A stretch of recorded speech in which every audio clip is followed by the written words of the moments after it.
पिताजी का नामांकन होगा? बाप और बेटे में क्या फ़र्क है? तो ये माना जाए कि सदर से चुनाव आप लड़ रहे हैं, क्या रहेंगे मुद्दे इस बार चुनाव में आपके?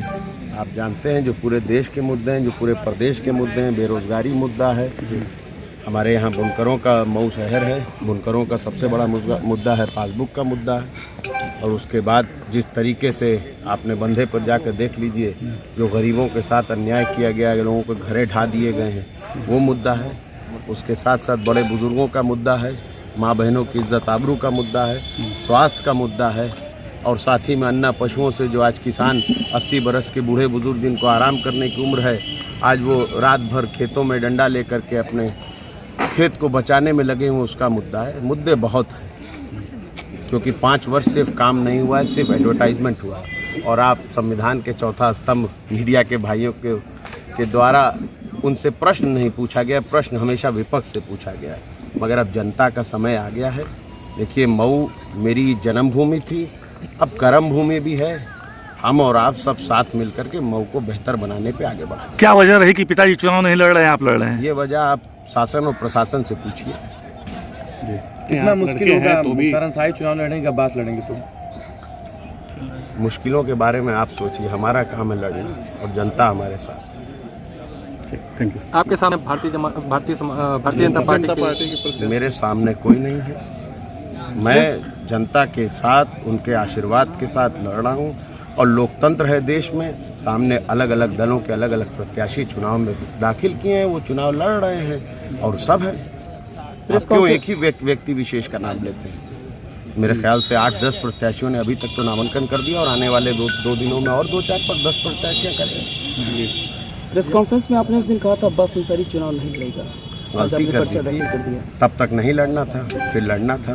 तब तक प्रशासन ने अपना असली रूप नहीं दिखाया था, अब दिखा रही है। तो क्या प्रशासन पर कि आप लोग अलग-अलग पार्टियों से पर्चे दाखिल कर रहे हैं? बातों का जवाब हम ही दे देंगे तो मीडिया क्या करेगी? सरकार ने मुख्तार अंसारी साहब के नॉमिनेशन में क्या दिक्कत आई? इस बार लोग देखिए, व्यक्ति विशेष की बात मत कीजिए। आप बताइए, आप प्रताड़ित नहीं हुए हैं क्या?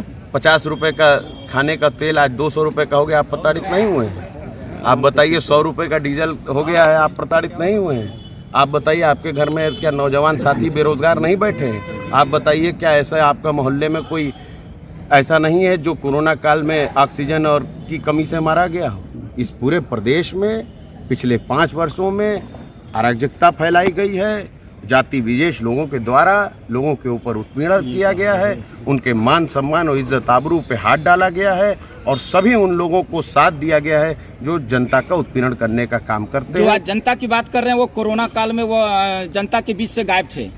ये सवाल आप पूछ सकते हैं, उनसे क्यों नहीं पूछते हैं जिनकी ये जिम्मेदारी है? आप भी की जिम्मेवारी होती है, आप यहाँ मऊ जिले के प्रतिनिधि हैं, आपके पिता उठा थे। के देखिए वो समय, भारतीय जनता पार्टी लोकसभा चुनाव मऊ से हारने के बाद क्या क्या गुल खिलाई है, और क्यों मैं मऊ से दूर रहा या मेरा परिवार मऊ से दूर रहा, इसके जवाब आपको 10 तारीख को मऊ की आवाम से मिल जाएगा। 25 साल आप 10 साल की बात कर रहे हैं, इस कोरोना काल में आप प्रतिनिधि होने के नाते आपका एक भी जो है व्यक्ति दिखाई नहीं दिया, उस पर आप क्या कहना चाहेंगे? ये बताइए कि क्या कोई सर पे पोस्टर लगा के घूमेगा तभी मानेंगे क्या? ये मेरे प्रतिनिधि नहीं है, ये मेरे प्रतिनिधि नहीं है। यहाँ पीछे खड़े हुए लोग क्या विदेश में थे?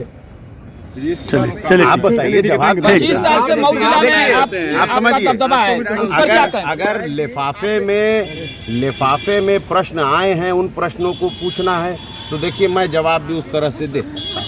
मगर मैं चाहता हूँ कि आज का एक अच्छा दिन है, शुभ दिन है। कैसा अफजाल अंसारी आपका प्रचार करेंगे? खाइए और मिठाई अफजाल अंसारी खाइए, आपका प्रचार करेंगे? खुश रहिए। चाचा अफजाल प्रचार करेंगे? आप बताइए, उनसे पूछिए सवाल, उनका सवाल आप मुझसे अरे पूछ आप रहे हैं। उनके भतीजे जनता का हैं, सवाल आप उनके भतीजे हैं। नहीं, वो अपने आप में खुद, अरे आप बता दीजिए कि वो साहब बसपा के हैं। खुद मुख्तार हैं, वो अपने आप में जवाब आपको बेहतर चाचा दे सकते हैं। भतीजे का प्रचार करेगा? आशीर्वाद प्राप्त है मुझे हर व्यक्ति का। चाचा का आशीर्वाद है? सबका आशीर्वाद है। क्यों, मेरे चाचा नहीं है वो?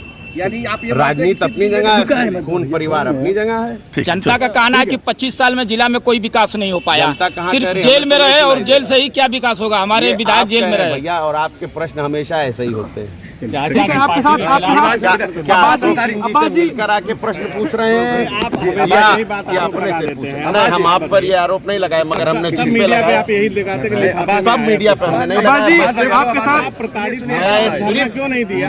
सरकार के खिलाफ क्यों नहीं लड़ना बैठे? मैं सिर्फ उस मीडिया के खिलाफ बोलता हूं जो अपना कर्तव्य सही से नहीं कर रही है। बाकी तो मीडिया वही मीडिया है जो इस देश की सच्चाई भी सामने लाती है। यही मीडिया है जिसने इलाहाबाद से लेकर गाजीपुर तक जो कोरोना काल में लाशों का ढेर था, इसी मीडिया ने भी दिखाया था। मगर यही मीडिया वो भी है जो झूठ का पुलिंदा करती है।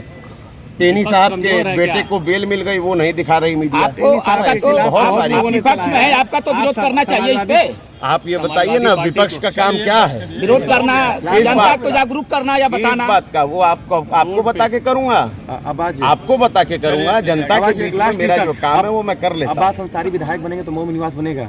आप ये बताइए कि आप ये प्रश्न 10 तारीख को मुझसे पूछिए।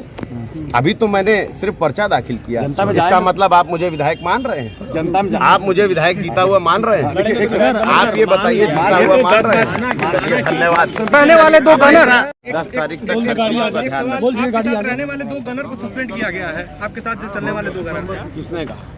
जानकारी मिली भाई हम तो अंदर थे, हम तो अंदर थे, हम बाहर निकले हैं। आप हमसे प्रश्न पूछ रहे हैं, आप क्यों नहीं उससे प्रश्न पूछ रहे जिसने किया?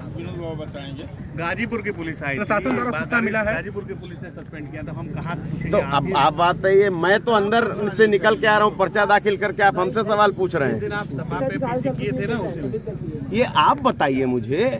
गाड़ी मंगा लो। देखिए, प्रताड़ित करना काम है सत्ता सरकार का, करेगी 10 मार्च तक और कर सकती है। कैसा है बताएं। अब बस किया जाए। क्या 10 तारीख तक के प्रश्न आज ही पूछ लीजिएगा? आदेशों के बावजूद भी एडिक्वेट मेडिकल फैसिलिटीज उनको अवेलेबल नहीं कराई जा रही हैं। इस नाते स्वास्थ्य तो कमज़ोर है, उनकी कमर में बेपनाह दर्द है, दांत में तकलीफ है, और एज फैक्टर के वजह से और भी कई बीमारियां हैं। मगर क्या करा जाए, सत्ता और सरकार में बैठे हुए लोग सोचते हैं कि मैं प्रताड़ित करके किसी का मनोबल तोड़ दूं। तो जिसके साथ आवाम की ताकत होती है, लोगों की ताकत होती है, उसका मनोबल कोई नहीं तोड़ता। इलाज की व्यवस्था नहीं हो पा रही सुप्रीम कोर्ट बिल्कुल नहीं, सुप्रीम कोर्ट के आदेश के बावजूद भी इलाज की बिल्कुल व्यवस्था नहीं किया जा रहा है। सिर्फ एक डॉक्टर नाम के लिए अंदर जेल में जाते हैं, उनका क्या नाम है, टेम्परेचर लेते हैं, उनका बीपी नापते हैं और चले आते हैं। तो क्या ये कोर्ट ने ना कहा था कि फिजियोथेरेपी कराई जा रही है, ना कुछ और कराया। कोर्ट ने कहा था कि हर चीजें व्यवस्था की जाए, बिल्कुल कह रहा हूँ, मैं कराया बिल्कुल जाए। कह रहा हूँ। कोर्ट ने आदेश किया था, कोर्ट ने ऑर्डर किया था। इसी मऊ के कोर्ट ने भी ऑर्डर किया और आदेश किया है, किसी भी ऑर्डर और किसी भी आदेश को पालन नहीं किया जा रहा। चुनाव लड़ने के लिए भी कह दिया था, साफ निर्देश था कि बता तो रहा हूँ कि किसी भी ऑर्डर और किसी भी चीजों का पालन नहीं किया जा रहा तो है। क्या- अब बहुत बहुत धन्यवाद। आगे और भी जगह लग रहा है। नेताजी किस विधानसभा से इस बार मैं चुनाव दाखिल किया आपने?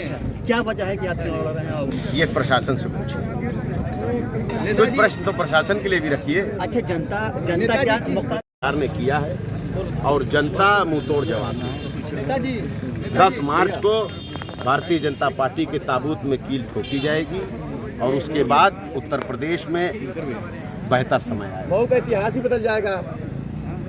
मऊ का इतिहास ही बदल जाएगा। 25 साल लगातार विधायक। इतिहास बदलता नहीं है मेरे दोस्त, इतिहास होता है। इतिहास कहाँ बदलता है? कैसे पत्रकार हो यार? इतिहास कहाँ बदलता है? इतिहास नहीं बदलता, इतिहास होता है। अब्बास अंसारी, अब्बास भाई, अशोक सिंह जो है, जो लगातार जो है अभी जो आप पर्चा दाखिल करके आए हैं, अशोक सिंह आपके सामने होंगे, कैसे देखेंगे उसको, कैसे लड़ेंगे? मेरे सामने करीब 12-14 कैंडिडेट्स होंगे और वो अपना अपने पार्टी का और अपने अपना मुद्दे रखेंगे। हमारा अपना मुद्दा होगा, इसमें किसी व्यक्ति विशेष से मेरा कोई आमना सामना नहीं। नेताजी नहीं, गाड़ियाँ आ जाना नहीं, अभी उस पर